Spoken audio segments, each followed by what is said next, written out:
হরে কৃষ্ণ বন্ধুরা, কেমন আছো সবাই? আশা করি তোমরা সবাই ভালো আছো আর আমরাও খুব ভালো আছি। তো দেখো, আমি স্নান টান করে শাড়ি পরে রেডি হয়ে গেছি। আজ আমি একটু ননদ বাড়ি যাচ্ছি। আমার বাপের বাড়ির এখানেই আমার একটা ননদের বাড়ি, তো সেই ননদের বাড়িতে নিমন্ত্রণ করেছে, তো ননদের বাড়ি যাই। এখানে দেখো আমার গোপালের পূজা হয়ে গেছে, গোপাল রাধারানী। আর এই যে ছোট্ট গোপাল দেখতে পাচ্ছ, এটা হচ্ছে আমার মায়ের গোপাল। তো আমার গোপাল মা রাধারানীর পূজা হয়ে গেছে, সেবা হয়ে গেছে। আর এখানে গোপালকে আমি তো দুপুরে থাকবো না, তাই গোপালকে এখানে ভোগ দিয়ে যাচ্ছি। গোপাল দুপুরে ভোগ পাবে। তো চলো আমি ননদ বাড়ি থেকে ঘুরে আসি। হরে কৃষ্ণ। আমার সহধর্মিনীর বাবার বাড়ি হচ্ছে বাঁকুড়া জেলায়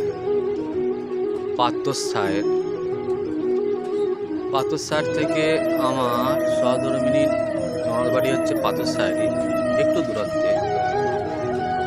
টোটোই যাচ্ছে আমার পুত্র সাথে সহধর্মিনী। পাথরসায়ের এটা রাস্তা দিয়ে যাচ্ছে, আপনারা দর্শন করুন। পাথরসায়ের গ্রাম, এটা পৌরসভা না, এটা পঞ্চায়েত, গ্রাম পঞ্চায়েত এলাকা। আপনারা নাম শুনে থাকবেন, সোনামুখী পাথরসায়, বাঁকুড়া ডিস্ট্রিক্ট। এই যে এটা বাস স্ট্যান্ড, বাজার।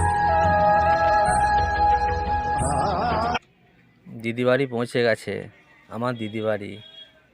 এটা আমার শেষ বাড়ি। দিদি রান্নাঘর, দিদি পিঠে করছে, পাটিসাপটা পিঠে। খুব সুস্বাদু, ভগবানের খুবই প্রিয়, রাধা মাধবের। এটা আমার শেষ এই যে দিদি বাড়িটা আমার। এই যে আমার জামাইবাবুরা 4 ভাই, যৌথ ফ্যামিলি।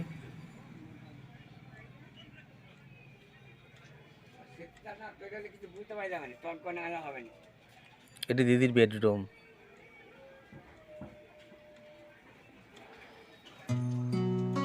এবার দিদি বাড়ি থেকে বাবার বাড়ি চললেন সহধর্মিনী ও পুত্র। এটি পাথরসায়ের বাইপাসের পুলিশ স্টেশন। পাথরসায়ের গ্রাম খুবই মনোরম, এখানে সুযোগ সুবিধা খুবই ভালো আছে। এক কাছেই আছে বিডিও অফিস, গ্রাম পঞ্চায়েত, থানা, সবই এক কাছে। এটি আমার সহধর্মিনীর বাবার বাড়ি। এরপর সহধর্মিনী রাধা মাধবকে ভোগ নিবেদন করবেন, আপনারা দর্শন করুন। এই যে দেখো আমার গোপালকে ভোগ নিবেদন করা হয়ে গেছে। সন্ধ্যাবেলা গোপালকে এই যে মন্ডা আর জল ভোগ নিবেদন করেছি। আমার বাপের বাড়ির এখানের মন্ডা খুব সুন্দর, ছানার মন্ডা দিয়ে গোপালকে ভোগ নিবেদন করেছি। তো গোপাল ভোগ গ্রহণ করে নিয়েছে। তো আজকের ভিডিও এই পর্যন্তই, দেখা হবে পরের একটা নতুন ভিডিওতে। আমার আজকের ভিডিও যদি তোমাদের ভালো লেগে থাকে অবশ্যই লাইক কমেন্ট শেয়ার করতে ভুলো না। আর কৃপা করে সকলে আমার চ্যানেলটিকে সাবস্ক্রাইব করে দেবে। হরে কৃষ্ণ। শিলা প্রভুপাদ কি জয়। হরি বল।